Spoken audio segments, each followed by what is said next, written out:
bonsoir à toutes et à tous. Heureux de vous retrouver pour la tranche info en direct sur votre antenne Canal 10 Télévision avec au programme de votre soirée Info 10, le journal local et régional qui sera suivi de Focus, un décryptage d'une heure de l'actualité. Et en troisième partie, vous n'aurez pas d'Yves Boissé ce soir puisqu'à 20h, vous retrouverez Brigitte Zabarel pour Santé 10. Ce sera une rediffusion ce soir. Malheureusement, ses invités ont eu un empêchement. Mais pour l'instant, place donc à l'actu.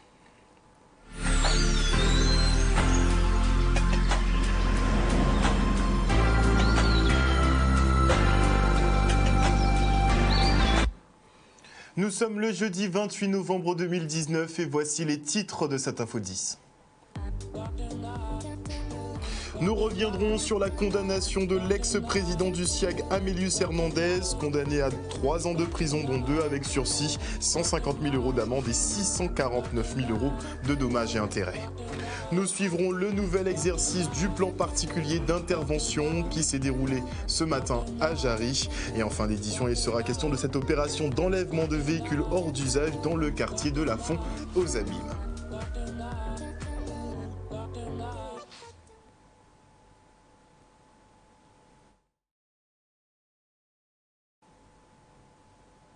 Et qui plus est, dans ce journal, nous ferons un point sur l'éducation avec Marie-Émile Mirval, qui est secrétaire générale du SPEG. Et nous parlerons aussi de l'opération Noël Mantin-Belle avec Jean-René Combe.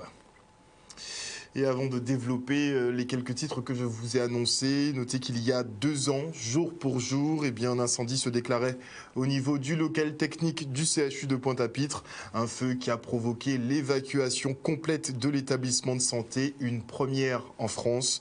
Avec un dysfonctionnement des portes coupe-feu et de la ventilation, les fumées se sont répandues dans toute la structure. Tant bien que mal et sans directive, les personnels arriveront à mettre les patients en sécurité. Les pompiers, eux, prendront au bas mot 12 heures pour maîtriser cet incendie qui rendra inutilisables les urgences, la maternité et la radiologie. Jusqu'à l'heure où on parle d'ailleurs, une catastrophe dont nous ignorons encore les causes et c'est sans compter que nous ne savons pas ce qui a brûlé ce jour-là. Et après 12 années de procédure, le verdict est tombé dans le procès dit du SIAG et c'est Amélius Hernandez qui trinque exclusivement. L'ex-président du syndicat est condamné à 3 ans de prison, dont 2 avec sursis, 150 000 € d'amende et 649 000 € de dommages et intérêts. Et bien qu'ils aient été 6 sur le banc des accusés, les autres prévenus qui ont bénéficié de marchés entre guillemets illégaux ont été acquittés par les juges. Une décision qui n'est pas du goût de la partie civile et notamment du collectif des usagers de l'eau qui demandent effectivement que l'accusation fasse appel. On écoute leur avocat Maître Coralie au micro d'Olivier Félix. Aujourd'hui, la sentence a été rendue après 12 années de procédure. Le comité des usagers de l'eau de la Guadeloupe et son président Germain Parent, qui avait porté plainte en 2007, sont satisfaits du fait qu'enfin une condamnation a été prononcée dans ce dossier, mais sont insatisfaits du résultat. Le résultat, c'est de dire que le président est personnellement responsable et que tous ceux qui ont profité des largesses et dont certains sont encore dans le champ politique, pour d'autres dans le champ économique, avec un réseau professionnel, relationnel, amical, parfois affectif très important, ont pu détourner l'argent des usagers de l'eau de leur intérêt premier par centaines de milliers d'euros et finalement s'en sortir les mains blanches ou les mains propres. Le comité ne peut s'en satisfaire et demande, puisque lui-même étant en partie civile, on a considéré que les usagers n'étaient pas des consommateurs pour déclarer irrecevables, c'est-à-dire non adapter la plainte, nous n'y pouvons rien, c'est les textes. Mais cependant, la justice et notamment le parquet doit prendre toutes ses responsabilités. Je crois que cette décision était très attendue de l'ensemble des Guadeloupéens. Plusieurs millions d'euros ont été détournés de l'objectif premier du SIAG, et de l'objet social du SIAG, au bénéfice évidemment de plusieurs personnes. C'était la thèse du comité qui a été plaidée, défendue, soutenue et contenue dans cette plainte. Nous disons que les Guadeloupéens ont écouté attentivement cette décision, en tirons les conséquences. Nous demandons évidemment à la justice de continuer et de faire appel. Et à 9 h ce matin, un camion a percuté la pomperie GPL de la société Ruby à Jarry, provoquant une terrible fuite de gaz. Le gaz liquéfié s'est alors répandu à l'intérieur du site, puis sur la chaussée. Une explosion a retenti et de la fumée noire s'est répandue sur le site. L'exploitant a alors déclenché son plan d'urgence interne, peu avant que le préfet, lui, ne déclenche le PPI, le plan particulier d'intervention. Plus de 120 personnels de sécurité et de secours ont été dépêchés sur place pour l'évacuation et la mise en sécurité des agents. Le reportage.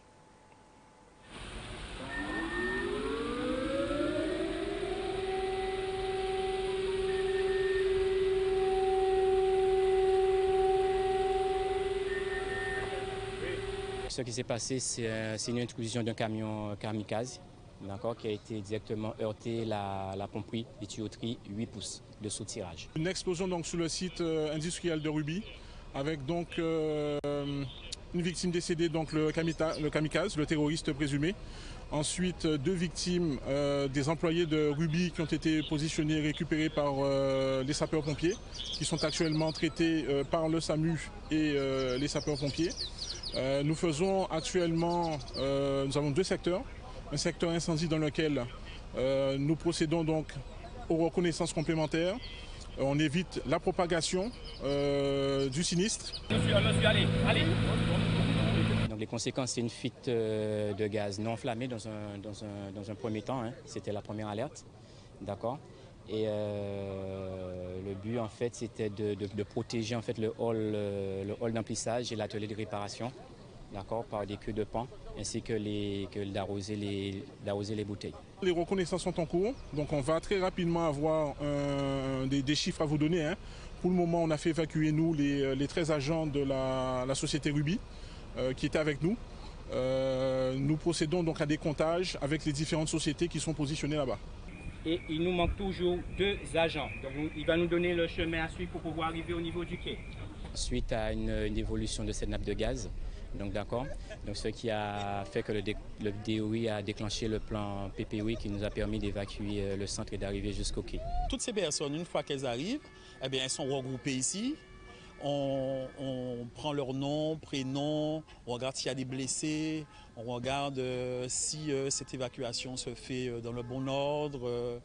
Voilà, s'il y a des blessés, on prend contact avec les services d'urgence pour venir les chercher. S'il y a des problèmes de troubles à l'ordre public, on fait appel aux forces de l'ordre. En fait, c'est canaliser l'ensemble des personnes ici afin qu'ils soient dans cette zone protégée et pour ne pas être impacté par le sinistre. Un reportage signé Maxime Morel et vous l'aurez bien compris, il s'agissait juste d'un exercice. Et on part maintenant pour la première conférence régionale de l'économie sociale et solidaire. Impulsée par la région, cette rencontre vise à répondre aux enjeux économiques et sociaux de l'archipel en faisant valoir ce modèle entrepreneurial. Le SS regroupe les associations, les mutuelles et les coopératives et représente déjà en Guadeloupe 10,8% de l'emploi, soit 12 125 salariés.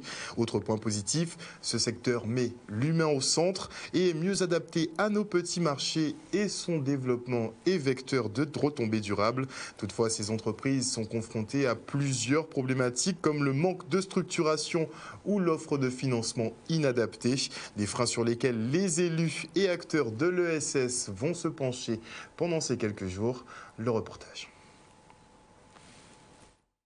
La CRES, c'est-à-dire la Chambre régionale de l'économie sociale et solidaire des îles de Guadeloupe, c'est un peu ce que sont les chambres d'agriculture, chambres des métiers et chambres de commerce et d'industrie pour l'économie traditionnelle. Mais la CRES n'est pas une chambre consulaire, c'est une association reconnue d'utilité publique à qui l'État a confié des missions. Alors c'est la mission de représentation du secteur, des acteurs qui évoluent dans l'économie sociale et solidaire. c'est-à-dire les associations, les mutuelles, les fondations, les entreprises commerciales agréées et juste les fondations. Et son rôle principal, c'est la représentation, ensuite l'animation du réseau et la promotion de son modèle économique et social. Dès mon arrivée, vous savez, la solidarité, c'est l'élément même, je dirais, constitutif des missions du conseil départemental. Donc, qui dit solidarité, dit aussi économie solidaire et sociale. Et dès mon arrivée en 2015, il y avait déjà une coutume, je dirais, dans notre département. J'ai mis en place une commission que préside Madame Justine Bénin, la commission qui s'occupe de l'économie sociale et familiale. Je crois que c'était important. Et puis nous sommes engagés dans vraiment une dynamique. Ça ajoute, je dirais, aux missions que nous faisons. La région finance à hauteur de plus de 300 000 euros la CRES sur plusieurs années. Ce que nous voulons, c'est la création de nombreux emplois, permettre aux jeunes de trouver une insertion sociale. Donc c'est ce que nous faisons déjà avec des entreprises d'insertion telles que Casabroc, Triacaz, Paix 2002, les entreprises que nous accompagnons, Jean Belloc, les CFA aussi. Donc aujourd'hui, cette conférence, c'est pour pouvoir quand même discuter, voir avec les partenaires un peu toutes les autres pistes possibles pour créer d'autres emplois encore en Guadeloupe. Il faut le rappeler, c'est quand même 1250 entreprises, 12 000 emplois que la CRES offre aujourd'hui en Guadeloupe. Et notre rôle économique, c'est de développer l'emploi et l'économie du pays. Donc aujourd'hui, je suis très content que nous soyons là, le département, l'État, pour encore réaffirmer notre soutien, notre engagement. Et en parlant de solidarité, eh bien la présidente du conseil départemental a mis la main à la poche pour favoriser une opération d'enlèvement de véhicules hors d'usage dans le quartier de la Font aux Abîmes. Le reste en images. Aujourd'hui, vous savez bien que l'enlèvement des VHU nécessite un certain nombre de procédures. Et arrivé au bout de ces procédures, eh bien, nous sommes aujourd'hui à la Font pour l'enlèvement des VHU et pour l'amélioration du cadre de vie des habitants. Il y avait trop de carcasses et j'ai été choquée en me disant ce n'est pas parce que c'est un quartier dit sensible, un quartier en dehors de la ville, et que c'était mon canton et qu'il fallait que moi j'intervienne. Et j'ai demandé donc en mon nom propre, en tant que conseillère départementale du canton, je respecte les personnes qui y vivent. Donc nous avons décidé d'accompagner le nettoyage parce que je sais que les abîmes c'est immense et que le maire des abîmes fait le maximum pour pouvoir accompagner. Mais il faut que nous, conseillers départementaux, nous qui avons la possibilité de donner un petit peu de nos indemnités, que nous puissions intervenir aux côtés du maire. C'est une opération conjointe de la ville des Abîmes, Mme Bourrel L'Incertain, conseillère départementale du 3e canton de la ville des Abîmes et de l'association Brice d'Arc. Donc en fait, tout ce maillage a permis d'avoir un résultat que vous voyez ce matin, l'enlèvement des VHU et surtout l'amélioration du cadre de vie des habitants de la Font. Oui, franchement, c'est beaucoup plus agréable puisque nous-mêmes, on l'a remarqué, quand on prend le temps, avec un petit balai, un petit râteau, de nettoyer là où on va s'asseoir pour manger, pour boire, pour faire toutes les petites activités hors de la maison, franchement c'est beaucoup plus respirable, l'air passe et tout, franchement c'est beaucoup mieux, j'avoue, et c'est plus beau, voilà.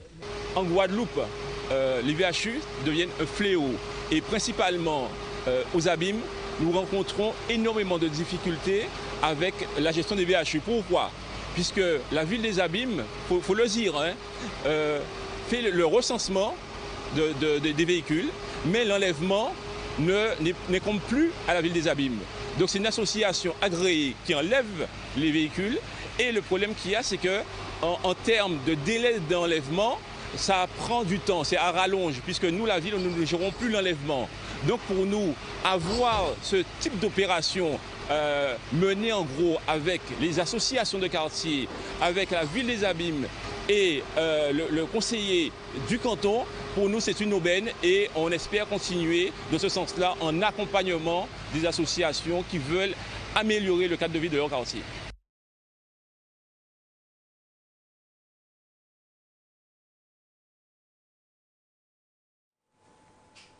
Et vous le savez certainement, l'Europe attribue des fonds pour la réalisation de projets structurants, mais effectue des contrôles aussi sur les dépenses effectuées. Par exemple, ADL, la municipalité a fait appel au FEDER pour opérer un renouvellement de l'éclairage public, désormais plus performant et moins énergivore.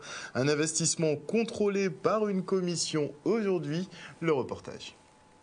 Nous avons pu expliquer en quoi consistait pour nous le projet de réhabilitation de l'éclairage public et je crois qu'ils ont été satisfaits par la présentation. Donc je dirais que c'était une nécessité pour la commune de Dieppe parce que nous avions déjà un parc qui était très vieillissant. Ça nous permet à la fois de donner à la population une qualité d'éclairage qui leur promet de la sécurité. Mais en même temps, ça nous permet de réduire notre facture d'énergie électrique et ça répond tout à fait à l'axe 3 du FEDER qui concerne la diminution de l'impact de l'énergie fossile. Alors je suis effectivement très satisfait parce que c'est un projet extrêmement ambitieux et intelligent mené par le Conseil régional de Guadeloupe qui aide les communes à refaire leur éclairage public. C'est un projet, je crois, doté de 28 millions d'euros d'aide communautaire, avec un montant de l'État et de la région à peu près équivalent, où on remplace toutes les ampoules, disons, vieillissantes par des ampoules LED. Donc c'est un projet très respectueux de l'environnement et surtout respectueux des finances publiques municipales. Grâce à ce projet, ou à cause de ce projet, nous avons donc fait l'acquisition d'une nacelle, ce qui nous permet de procéder nous-mêmes à l'entretien, à l'élagage le long des routes, justement où passent les fils électriques pour éviter des pannes. Et puis ça nous a permis de former 3 personnes pour avoir le cassesse nacelle et un pour l'élagage. Et on part maintenant à Anse-Bertrand pour la présentation au drapeau des nouvelles recrues du service militaire adapté du RSMA. Une sorte d'entrée officielle dans cette famille de militaires. Le reportage de Dylan Begara.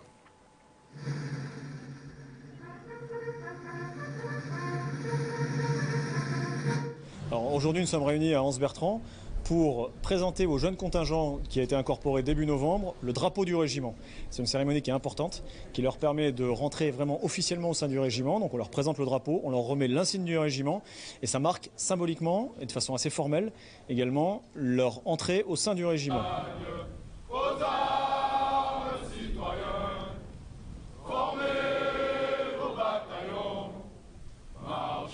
Pendant cette cérémonie, on a présenté le drapeau, donc le drapeau est venu. Je leur ai lu un texte pour leur expliquer un petit peu le sens de la présence du drapeau, puisqu'il est représenté pour la France globalement et puis pour le régiment en particulier. Ensuite, on a remis des décorations, enfin une décoration à un jeune volontaire technicien qui était particulièrement méritant, médaille de bronze de la Défense nationale. C'est un moment qui est important aussi pour lui, hein, où on lui reconnaît les valeurs, les qualités des services rendus et c'est important.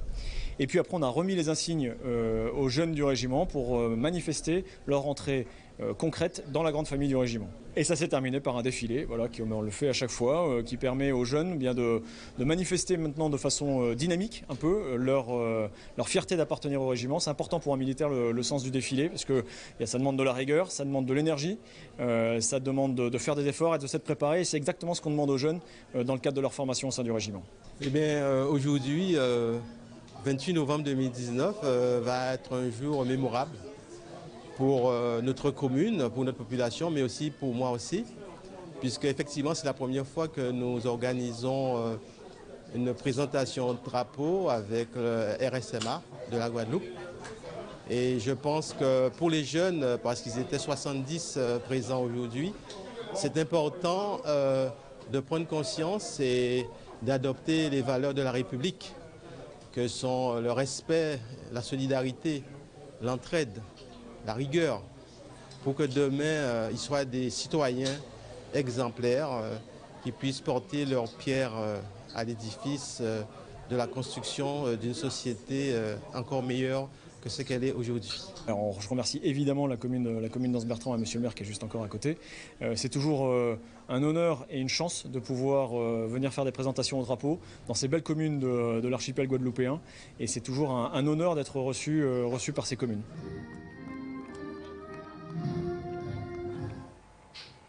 Et maintenant, je reçois Jean-René Combe. Bonsoir, monsieur. Bonsoir, monsieur. Vous allez bien?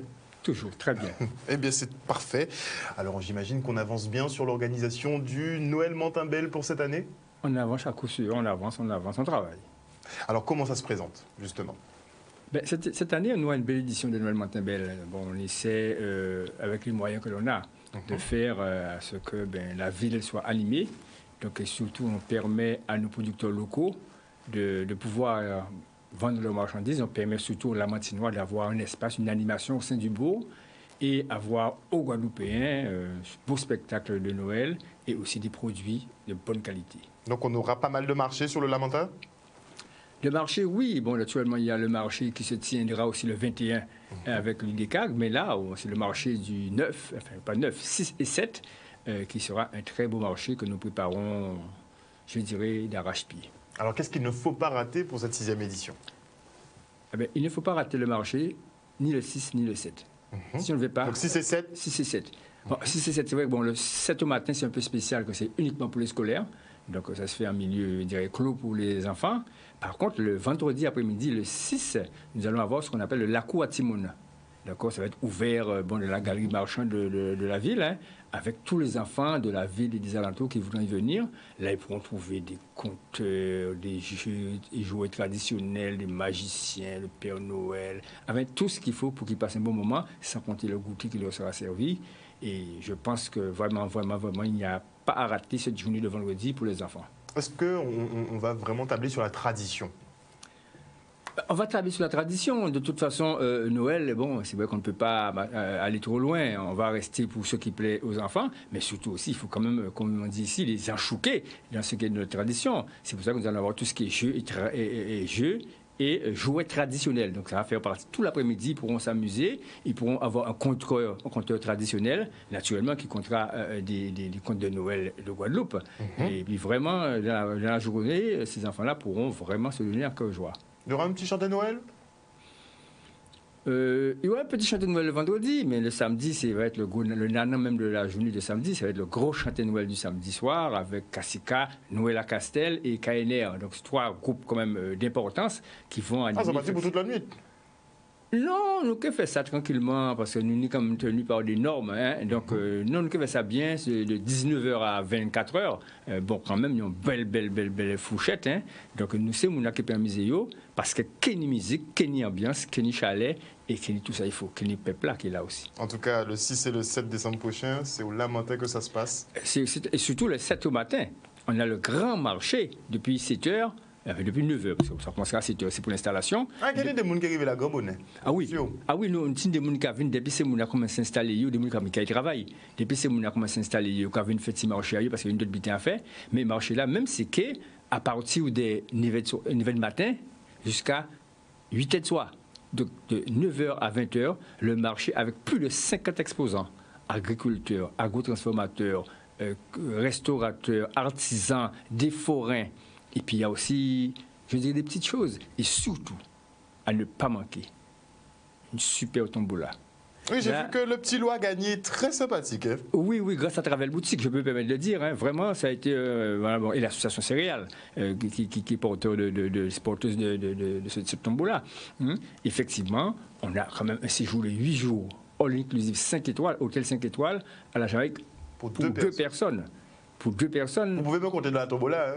Ah ben oui, c'est que 2 € le billet. De toute façon, rapprochez-vous de la ville de Lamentin, de l'association Céréales, pour pouvoir acheter votre ticket et partir à 2, tout seul, à 3, bon, enfin en bande, à la Jamaïque. C'est super séjour que je connais. Vraiment, ça vaut le coup. Ah, c'est sûr. Alors, on va reprendre le programme rapidement. Donc, le vendredi, qu'est-ce qui va se passer le vendredi? Vendredi matin pour les enfants, les scolaires. Vendredi après-midi pour tout le monde Guadeloupe, à partir de 15h jusqu'à 19h. Donc, à la galerie marchande, on va avoir le Lakou à Timoun avec tous les jeux traditionnels, le magicien, le Père Noël, le maquillage, les contes, les jeux gonflables, il y a tout ça. Et samedi matin, marché Simone. Mais vraiment, ça vaut le déplacement parce que moi, je mets un point d'orgue à ce que les gens aient de bons prix, de bons produits. Et l'avantage de ce type de marché, il faut le dire, c'est que on est là, on est en face de soi, celui même qui produit l'article. Ça veut dire que là, il y a une super traçabilité. On peut pas aller à Mouna, on leur a planté ça. Est-ce qu'il y a une chlordécone? Est-ce qu'on peut venir leur replanter? Oui, monsieur, venez à Casamance que vous voulez leur replanter. Donc ça, c'est... Et en plus, c'est au début du mois, on a ni l'argent. Il peut dire, il n'y a ni l'argent. Donc il faut venir, de toute façon, la carte. Tous les exposants prennent la carte. Donc ça veut dire qu'à partir de 1 euro PHT, je dis là, à marché la matin. Donc on essaie d'être traditionnel dans la culture, mais moderne aussi dans ce qui peut l'être. Merci beaucoup en tout cas Monsieur Comte d'être revenu sur ce plateau ce soir, nous présenter ce Noël Mentin-Belle qui va se passer donc les 6 et 7 décembre prochains dans la ville de Lamentin. Merci beaucoup. C'est moi.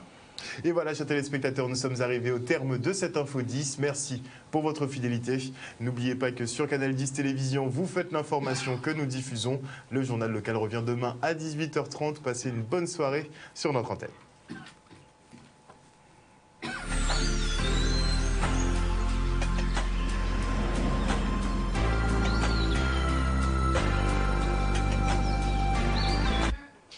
Et à venir dans la tranche info sur Canal 10, eh bien Focus, 1 heure de débrief de l'actualité locale. Et ce soir, on parlera entre autres de harcèlement scolaire avec Marie-Émile Mirval, qui est secrétaire générale du SPEG. Mais avant la coupure pub, je dis bonsoir à Fabien Nebo, qui est toujours connecté. Oui, merci Fabien, je vais bien. Et merci pour la cravate. Elle vient aussi d'Afrique du Sud d'ailleurs.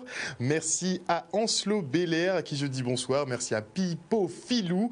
Bonsoir à Dominique Landry, à Rodrigue Nidois.